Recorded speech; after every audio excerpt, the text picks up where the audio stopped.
with me today because this is going to be a bit of a long one, and you'll have to forgive the glee in my voice. We just found out this morning that the International Criminal Court has finally issued arrest warrants for the two war criminals, former Israeli Defense Minister Yoav Gallant and the current Prime Minister of Israel, Benjamin Netanyahu. So if I'm a little bit extra today, please know it's because I'm dancing inside.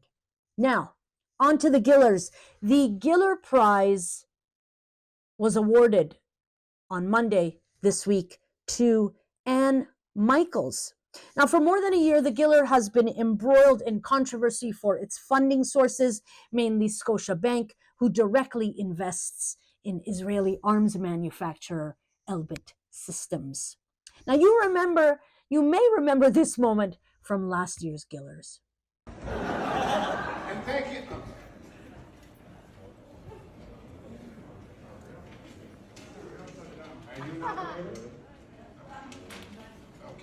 Okay. Scotiabank currently has a $500 million stake in Albert Systems. Albert Systems is supplying the Israeli military's genocide against the Palestinian people. We cannot be silent anymore. We call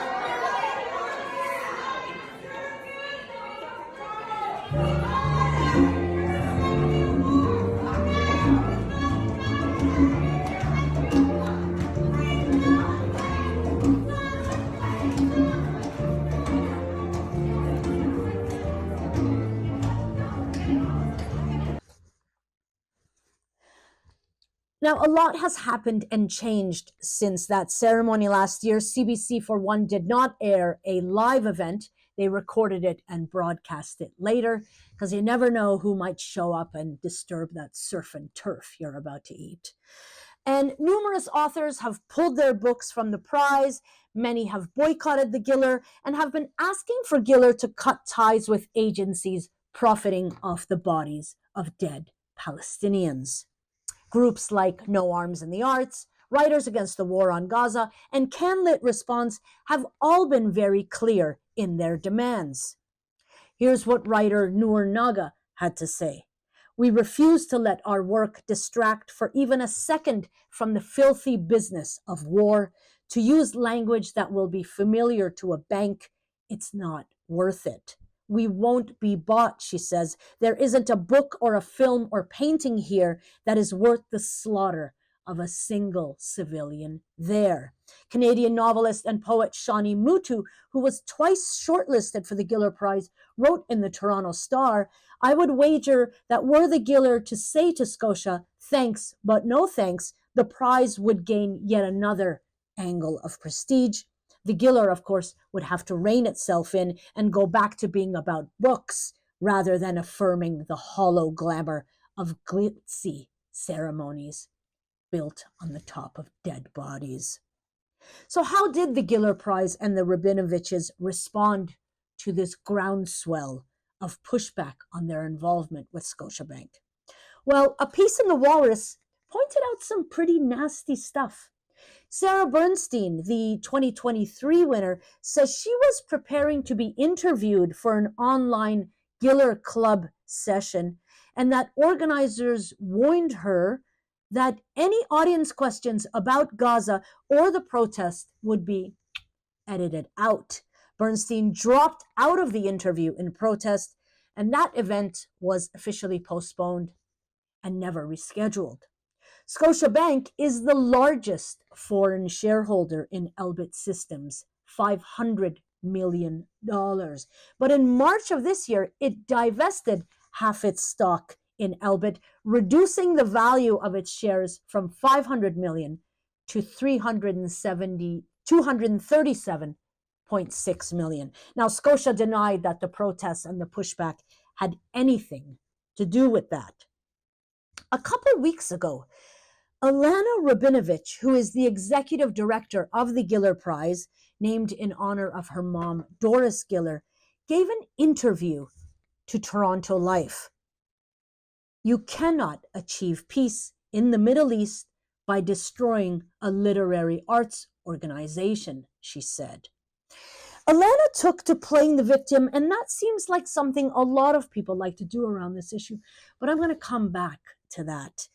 Let's stay with this Toronto Life piece a bit because I found it fascinating.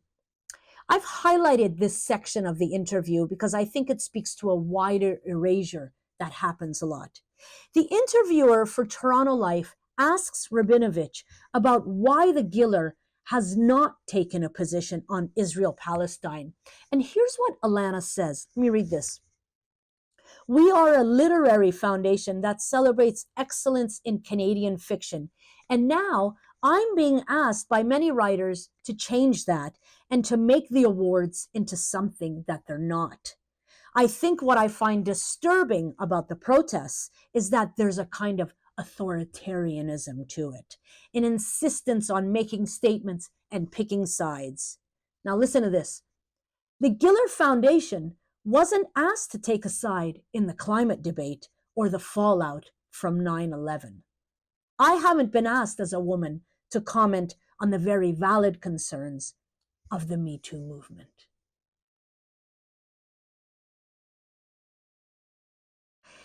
Elana, Scotiabank isn't funding 9/11 or climate deniers or men who were Me Too'd.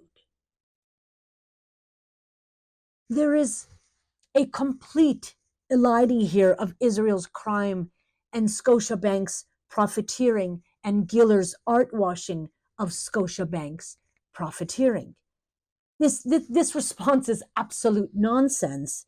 And yet, it sort of brings me to Elana's own social media, which can only be described as yikes.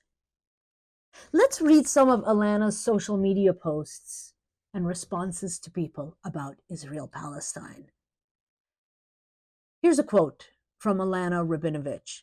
Nobody's denying that people are dying, but you do understand there is a war. Yes, people die. What you don't understand is that Israel is surrounded by enemies intent on wiping it off the face of the map. Or do you also understand, but don't care? Do you understand that Israel, listen to this, painstakingly is mitigating civilian casualties? You quote so-called experts like the UN, so now the United Nations are so-called experts. And she goes on to say make some of the most vapid claims and regurgitates the talking points of the Israeli government. She even says that, quote, urban warfare operations result in a casualty ratio of 9 civilians for every 1 enemy fighter in Gaza. Now, I didn't know that Elana Rabinovitch was an urban warfare expert. But, quote, Israel has been extraordinarily successful in reducing civilian casualties. I just really want to point out that everything that Elana Rabinovitch says in this is out of a playbook by someone named John Spencer, a ridiculous man who is being trotted out by the Israeli government and who teaches at West Point's War Institute. That's the American government, West Point. Let's get something very clear. There has been no urban warfare in Gaza. There has been no door-to-door knocking by these zit-faced teenagers who are dressing up in women's clothing in Gaza. There has been no, like, meeting someone and I'm going to tackle you. None of that has been going on. There has only been bombing from the sky. Okay, nothing tactical on the ground. Just scorch the earth and then roll in on our tanks and jeeps. This guy looks really fucking normal, doesn't he? So park all of this, because I want to come to this year's Giller festivities. Writers, authors, protesting outside the event, calling for a boycott. Bob Rae, Canada's ambassador to the UN, even made an appearance and ignored my questions while being called a war criminal.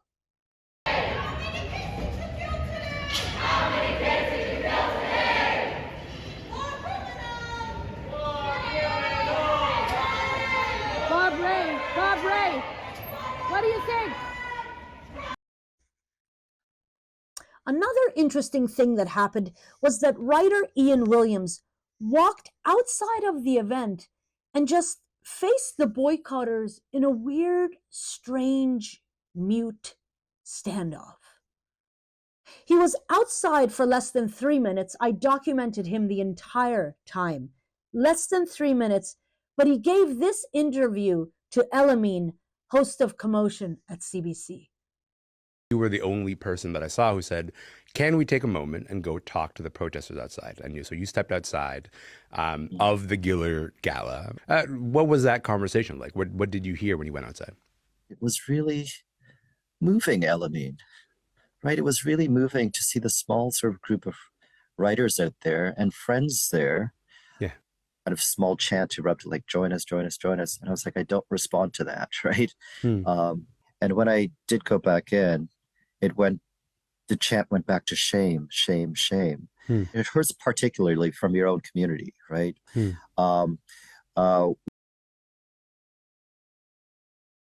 So, woe is me, Williams. As I said, I filmed him the entire time. He never spoke to anyone who was boycotting. He never talked to anybody, but he did say these words to me when I asked him what he thought about the protest. Like that. Mr. Williams. Boycott Giller! Mr. Williams, what do you make of Boycott Giller! Boycott Giller! Can't say anything. Boycott Giller! Boycott Giller! I don't have any statements or anything to say. Boycott Giller! I can't say anything coherent. These are the people who are winning literary prizes in Canada, the incoherent. Now, apart from making this all about himself and how hurt his feelings were, what's interesting about that Commotion interview is that it was actually Elamine who was speaking with the protesters outside, and Williams was clearly annoyed by that and then just trotted back into the ceremony. Watch this. Free, free Palestine! Free, free Palestine! Free, free Palestine! Free, free Palestine! Free, free Palestine! From the river to the sea! What gives, Williams? Who cares? Who cares? Now, I did speak to some of the authors and writers who were boycotting the Giller. Here's Canadian novelist Farzana Doctor. Hi, I'm Farzana Doctor, and I'm an author, and I'm one of the authors who pulled my work from Giller consideration this year. Farzana, it's the Giller Prize event this evening. There are dozens of people behind you protesting outside in Toronto. How does it make you feel to see this level of solidarity happening tonight? It's very heartening. You know, this kind of protest has been happening for over a year now, and we've been really hoping that the Giller would come around and care about genocide, and they haven't. And so it's good to see so many artists out in support of this issue. As you said, you're one of the people who has pulled her work from this prize. Why was it important for you to do that? Well, I think that, you know, my literary work is very much here in service of humanity. And this award is right now entwined with an arms manufacturer, entwined with the genocide in Gaza. And I can't have my work be tainted by that. The Giller has responded by, they had put out a lengthy essay saying that, their prize is important, that it gives a voice to writers and authors that you normally maybe wouldn't hear from. What's your response to that? You know, it is true that literary awards can be incredibly helpful to authors. But what the Giller needs to know is that you don't need a ton of money to have an award. It would still be a prestigious award, but you do need us authors, and so many of us have pulled out. I also caught up with Canadian writer and graphic novelist Michael DeForge. My name is Michael. I am an organizer with CanLit Responds, Writers Against the War in Gaza, and the No Arms and No Arms campaign. Michael, can you tell me why it was important for you to be out here? Right now, we're all here as different authors and book workers who have formed a picket line against the Giller Prize. The Giller Prize is currently sponsored by Scotiabank, Indigo Books, and the Israeli Foundation, which are all corporate sponsors with direct ties to the genocide happening right now. What are you hoping will come of this? We have made 3 demands of the Giller Prize, which is to drop Scotiabank, to drop Indigo Books, and drop the Israeli Foundation as sponsors. Right now, the boycott has over 200 different authors and book workers who signed. A lot of authors who have been eligible for 2024 books withdrew their books from consideration earlier this year. A lot of past winners and nominees have also joined the picket line, and our demands have been very simple. They have been stonewalling us. They have doubled down on their commitment to Scotiabank, but the boycott ends so long as they drop their partnerships with these genocidal companies. Why is it important, specifically with Scotiabank?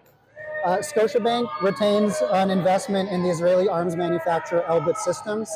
Elbit produces 85% of Israel's military drones, 85% of its military land equipment. Its technology is used to bolster the daily oppression of Palestinians with surveillance technology. It's used in policing. And at the beginning of the year, Elbit Systems had Scotiabank as its largest foreign shareholder. Right now, they have divested about $400 million from that stake, and that is a result of pressure campaigns like this. We have been making it so that Scotiabank's art sponsorships have been so toxic, have become such bad publicity for them, and it is only through ongoing pressure like this that we can get them to divest the rest. And I had the pleasure of interviewing Palestinian American writer, poet, and graphic novelist Nadia Shamas. One of the first experiences I had in publishing when I was 25, I didn't have any social media at all, but Squire, the first book I wrote, which was a fantasy based emotionally on colonialism, but really also about what it was like to grow up in America post 9/11.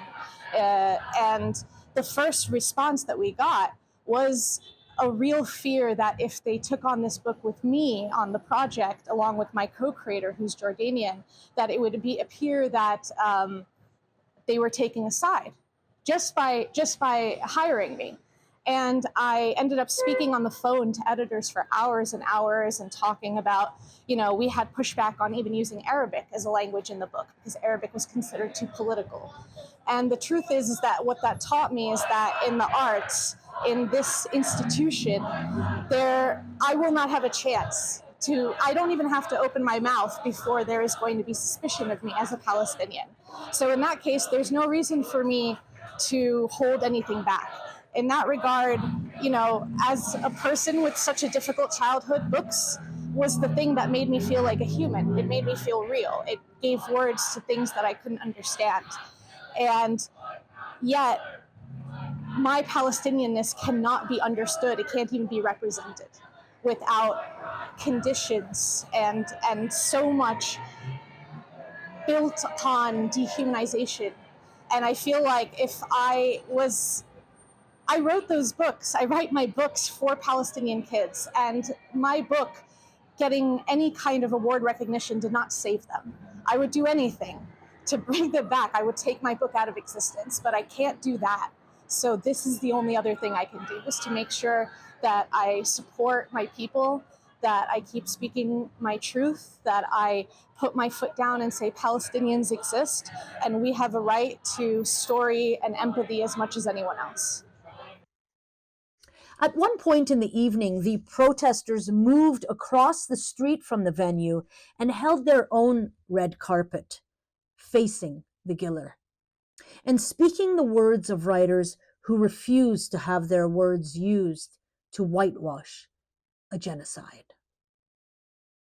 I'm going to give the last word today to Giller Prize finalist and author Noor Naga. Stay tuned. We're not just playing around on the page, building sandcastles to escape into. At the very least, we have an obligation to examine the material circumstances under which our work is produced, consumed, and celebrated.